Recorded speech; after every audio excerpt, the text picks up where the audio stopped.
Carlos Spurgeon, o príncipe dos pregadores, 1834-1892. No período da Inquisição, na Espanha, sob o reinado do imperador Carlos V, milhares de crentes foram queimados em praça pública ou enterrados vivos. O filho de Carlos V, Filipe II, em 1567, levou a perseguição aos Países Baixos, declarando que, ainda que lhe custasse 1000 vezes a sua própria vida, limparia todo o seu domínio do protestantismo. Antes da sua morte, gabava-se de ter mandado ao carrasco pelo menos 18.000 hereges. Ao começar esse reinado de terror nos Países Baixos, muitos milhares de crentes fugiram para a Inglaterra. Entre os que escaparam do concílio de sangue, encontrava-se a família Spurgeon. Na Inglaterra, contudo, o povo de Deus não estava completamente livre da perseguição, passando a maior parte do tempo sentado, por se achar fraco demais para se deitar. Os bisavós de Carlos eram crentes fervorosos e criaram os filhos na admoestação do Senhor. Seu avô paterno, depois de quase 50 anos de pastorado no mesmo lugar, podia dizer: "Não passei nem uma hora triste com a minha igreja depois que assumi o cargo de pastor." O pai de Carlos, Tiago Spurgeon, era o amado pastor de Stambourne. Carlos, quando ainda criança, interessava-se pela leitura de O Peregrino, pela história dos mártires e por diversas obras de teologia. É impossível calcular a influência dessas obras sobre a sua vida. O que era precoce nas coisas espirituais vê-se no acontecimento que passamos a relatar. Com apenas 5 anos de idade, Carlos percebeu profundamente o cuidado do avô com relação ao procedimento de um dos membros da igreja, mais conhecido como Velho Rhodes. Certo dia, encontrando Rhodes em companhia de outros fumando e bebendo cerveja, a criança dirigiu-se a ele dizendo: "Que fazes aqui, Elias?" O velho Rhodes, arrependido, contou então ao seu pastor como a princípio se irou com o pequeno Carlos, mas por fim sentiu-se quebrantado. Desde aquele dia, o velho Rhodes andou sempre perto do Salvador. Quando ainda em tenra idade, Carlos foi por Deus convencido do pecado. Durante alguns anos, sentia-se uma criatura sem esperança e sem conforto. Visitava locais de culto uns após outros, sem, no entanto, conseguir saber como podia livrar-se do pecado. Então, aos 15 anos de idade, aumentou nele o desejo de ser salvo. E aumentou de tal forma que passou 6 meses agonizando em oração. Nesse tempo, assistiu a um culto numa igreja em que o pregador não pudera comparecer por causa de uma grande tempestade de neve. Na ausência do pastor, um sapateiro se levantou para pregar às poucas pessoas presentes, e leu este texto: "Olhai para mim e sede salvos, todos os confins da terra." Isaías, capítulo 45, versículo 22. O sapateiro, inexperiente na arte de pregar, só fazia repetir a passagem e dizer: "Não vos é necessário levantar um pé, nem um dedo. Não vos é necessário estudar no colégio para saber olhar, nem contribuir com 1000 libras. Olhai para mim, não para vós mesmos. Não há conforto em vós. Olhai para mim, suando grandes gotas de sangue. Olhai para mim, pendurado na cruz. Olhai para mim, morto e sepultado. Olhai para mim, ressuscitado. Olhai para mim à direita de Deus." Em seguida, fitando os olhos em Carlos, disse: "Moço, tu pareces ser miserável. Serás infeliz na vida e na morte, se não obedeceres." Então, gritou ainda mais: "Moço, olha para Jesus. Olha agora." O rapaz olhou e continuou a olhar até que, por fim, um gozo indizível entrou na sua alma. O recém-salvo, ao perceber as constantes investidas do maligno, foi tomado pela aspiração de fazer todo o possível para receber o poder divino e, assim, frustrar a obra do inimigo do bem. Spurgeon, por exemplo, aproveitava todas as oportunidades para distribuir folhetos.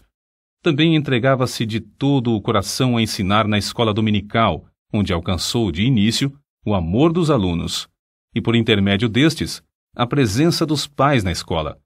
Com a idade de 16 anos, começou a pregar. Acerca desse fato, declarou: "Quantas vezes me foi concedido o privilégio de pregar na cozinha da casa de um agricultor ou num celeiro? Alguns meses depois de pregar seu primeiro sermão, foi chamado a pastorear a igreja em Waterbeach. Ao fim de 2 anos, essa igreja de 40 membros passou a ter 100. Como o jovem pregador tinha o desejo de aperfeiçoar-se, o diretor de uma escola superior, de visita à cidade na ocasião, marcou 1 hora para tratar com ele acerca desse assunto. A criada que recebeu Carlos, porém, descuidou-se e acabou não chamando o professor, que saiu sem saber o que o moço esperava. Mais tarde, já na rua, Carlos, um tanto triste, ouviu uma voz dizer-lhe: "Buscas grandes coisas para ti? Não as busques." Foi então, ali mesmo, que abandonou a ideia de estudar naquele colégio, convencido de que Deus o dirigia para outras coisas. Não se deve concluir, contudo, que Carlos Spurgeon tenha desistido de se educar. Depois disso, ele aproveitou todos os momentos livres para estudar. Disse que alcançou fama de ser um dos homens mais instruídos de seu tempo. Spurgeon havia ministrado em Waterbeach apenas durante 2 anos, quando foi chamado a pregar na Park Street Chapel, em Londres. O local era inconveniente para os cultos e o templo, que tinha assentos para 1.200 pessoas, era demasiado grande para a plateia. No entanto, havia ali um grupo de fiéis que nunca cessou de rogar a Deus por um glorioso avivamento. Esse fato é assim registrado nas palavras do próprio Spurgeon. No início, eu pregava somente a um punhado de ouvintes. Contudo, não me esqueço da insistência das suas orações. Às vezes, parecia que rogavam até verem realmente a presença do anjo do concerto, Cristo, querendo abençoá-los. Mais de uma vez nos admiramos com a solenidade das orações até alcançarmos quietude, enquanto o poder do Senhor nos sobrevinha. Assim desceu a bênção, a casa se encheu de ouvintes e foram salvas dezenas de almas. Sob o ministério desse moço de 19 anos, a concorrência aumentou em poucos meses a ponto de o prédio não mais comportar as multidões. Centenas de ouvintes permaneciam na rua para aproveitar as migalhas que caíam do banquete que havia dentro da casa. Ficou resolvido que a Park Street Chapel seria reformada. Durante o tempo da obra, os cultos eram realizados em Exeter Hall, prédio com assentos para 4.500 pessoas. Ali, em menos de 2 meses, a assistência era tão numerosa que as ruas, durante os cultos, se tornavam intransitáveis. Quando voltaram para a Chapel, o problema, em vez de ter sido resolvido, ficou maior. 3.000 pessoas ocupavam o espaço preparado para 1.500. O dinheiro gasto, que alcançou uma elevada soma, fora desperdiçado. Tornou-se necessário voltar para o Exeter Hall, mas nem este auditório comportava mais o público presente. A igreja, então, tomou uma atitude espetacular. Alugou o Surrey Music Hall, o prédio mais amplo, imponente e magnífico de Londres, construído para diversões públicas. As notícias de que os cultos haviam passado do Exeter Hall para o Surrey Music Hall eletrificaram toda a cidade de Londres. O culto inaugural foi anunciado para a noite de 19 de outubro de 1856. Na tarde do dia marcado, milhares de pessoas para lá se dirigiram para achar assento. Quando por fim o culto começou, o prédio no qual cabiam 12.000 pessoas estava superlotado e havia mais 10.000 fora que não puderam entrar. No primeiro culto no Surrey Music Hall, notaram-se vestígios da perseguição que Spurgeon teria de encarar. Após a leitura das Escrituras, os inimigos da obra de Deus se levantaram, gritando: "Fogo! Fogo!" Apesar de todos os esforços de Spurgeon e de outros crentes, a grande massa de gente alvoroçou-se e movimentou-se em pânico, de tal modo que 7 pessoas morreram e 28 ficaram gravemente feridas. Depois que tudo serenou, acharam-se espalhados em toda a parte do prédio roupas de homens e senhoras, chapéus, mangas de vestidos, sapatos, pernas de calças, mangas e paletós, chales, etc. Objetos esses que as milhares de pessoas aflitas deixaram, na luta para escapar do prédio.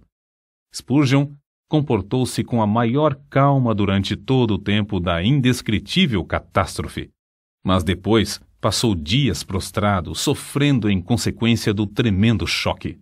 As notícias sobre as trágicas ocorrências durante o primeiro culto no Surrey Music Hall concorreram para aumentar o interesse pelos cultos, em vez de prejudicarem a obra.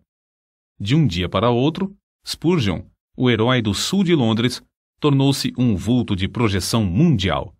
Aceitou convites para pregar em cidades da Inglaterra, Escócia, Irlanda, Gales, Holanda e França. Pregava ao ar livre e nos maiores edifícios, em média 8 a 12 vezes por semana. Nesse tempo, quando ainda moço, revelou como conseguia entender nas Escrituras os textos difíceis, isto é, simplesmente pedia a Deus: ó Senhor, mostra-me o sentido deste trecho. E acrescentou: é maravilhoso como o texto, duro como a pederneira, emite faíscas quando batido com o aço da oração. Quando mais velho, disse: orar acerca das Escrituras é como pisar uvas no lagar, trilhar trigo na eira ou extrair ouro do minério. Acerca da vida familiar, Susana, a esposa de Spurgeon, assim escreveu: fazíamos culto doméstico, quer hospedados em um rancho nas serras, quer num suntuoso quarto de hotel na cidade. E a bendita presença de Cristo, que muitos crentes dizem impossível alcançar, era para ele a atmosfera natural. Ele vivia e respirava nele. Antes de iniciar a construção do famoso templo em Londres, o Metropolitan Tabernacle, Spurgeon e alguns dos membros de sua igreja ajoelharam-se no terreno, entre as pilhas de materiais, e rogaram a Deus que não permitisse que trabalhador algum morresse ou ficasse ferido durante as obras. Deus respondeu maravilhosamente, não deixando acontecer qualquer acidente durante o tempo da construção do imponente edifício, que media 80 metros de comprimento, 28 de largura e 20 de altura. A igreja começou a edificar o tabernáculo com o alvo de liquidar todas as dívidas contraídas com a aquisição de materiais e pagar toda a mão de obra antes de findar a construção. Como de costume, pediram a Deus que os ajudasse a realizar esse desejo, e tudo foi pago antes do dia da inauguração. O Metropolitan Tabernacle foi acabado em março de 1861. Durante os 31 anos que se seguiram, uma média de 5.000 pessoas se congregava ali todos os domingos, pela manhã e à noite. De 3 em 3 meses, Spurgeon pedia aos que já haviam feito parte da assistência que se ausentassem. Eles o atendiam, mas mesmo assim, o tabernáculo era superlotado por outras pessoas das massas ainda não alcançadas pela mensagem. Durante certo período, pregou 300 vezes em 12 meses. O maior auditório do qual pregou foi no Crystal Palace, em Londres, em 7 de outubro de 1857. Havia exatamente 23.654 pessoas no auditório. Spurgeon esforçou-se tanto nessa ocasião, e o cansaço foi tal que, após o sermão da noite de quarta-feira, dormiu até a manhã de sexta-feira.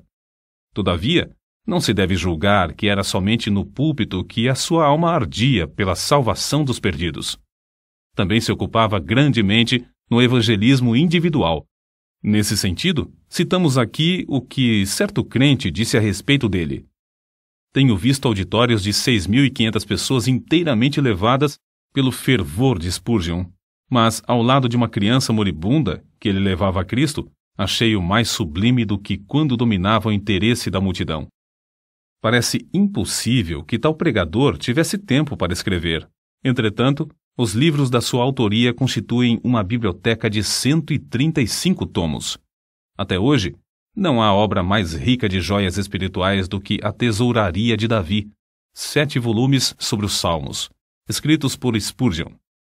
Ele publicou tão grande número de sermões que, mesmo lendo um por dia, nem em 10 anos o leitor os poderia ler todos. Muitos foram traduzidos em várias línguas e publicados nos jornais do mundo inteiro. Ele mesmo escrevia grande parte da matéria para seu jornal A Espada e a Colher. Título este inspirado na história da construção dos muros de Jerusalém no tempo angustioso de Neemias. Além de pregar constantemente a grandes auditórios e de escrever tantos livros, esforçou-se em vários outros ramos de atividades. Inspirado pelo exemplo de George Mueller, fundou e dirigiu o orfanato de Stockwell. Pediam a Deus e recebiam o necessário para levantar prédio após prédio e alimentar centenas de crianças desamparadas.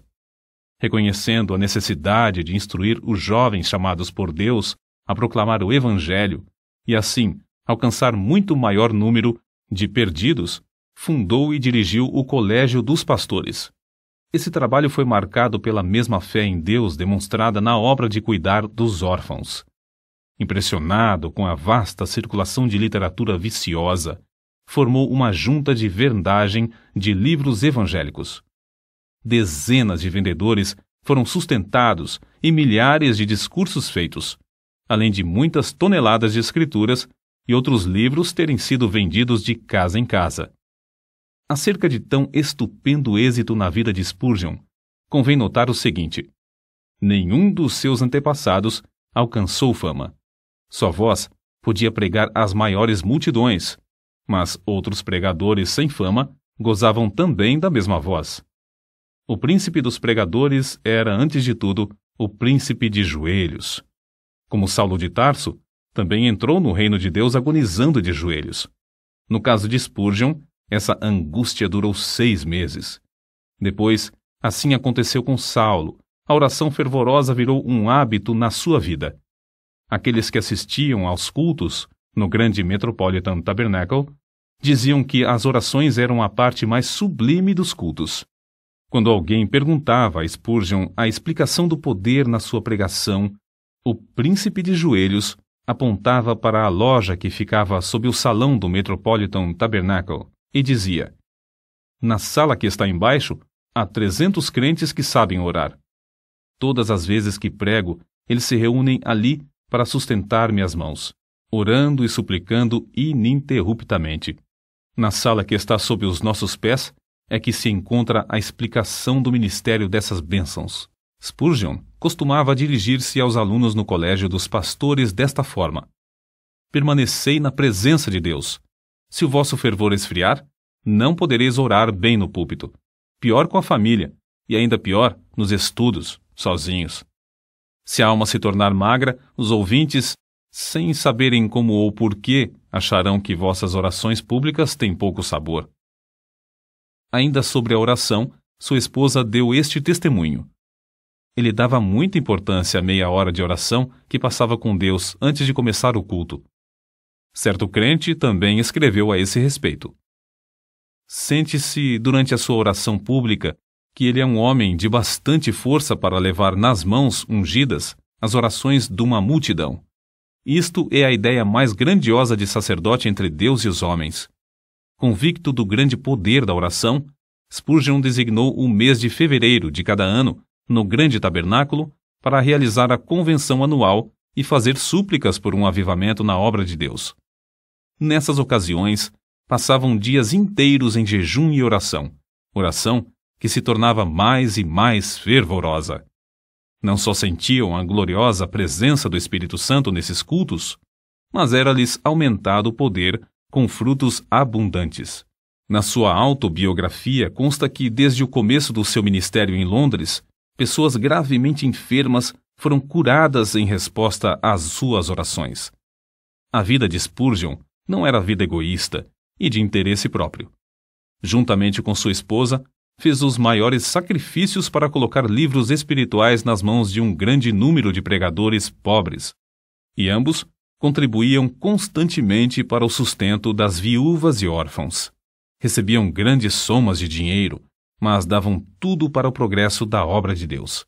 Não buscava fama, nem a honra de fundador de outra denominação, como muitos amigos esperavam.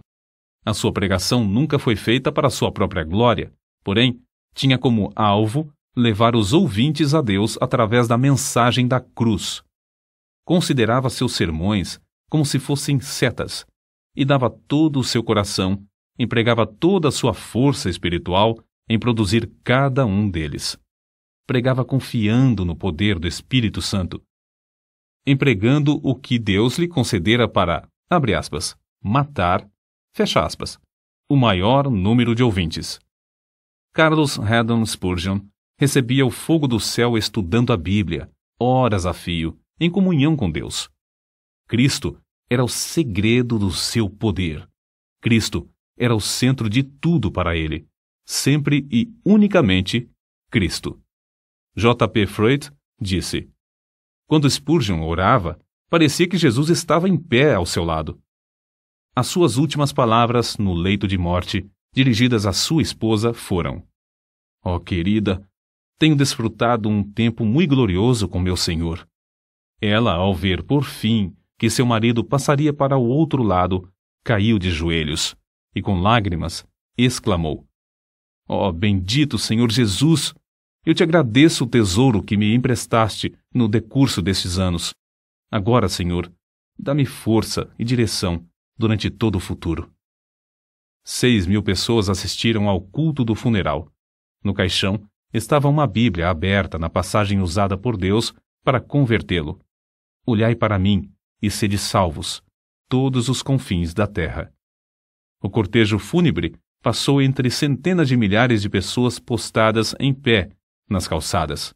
Os homens descobriam-se à passagem do cortejo e as mulheres choravam.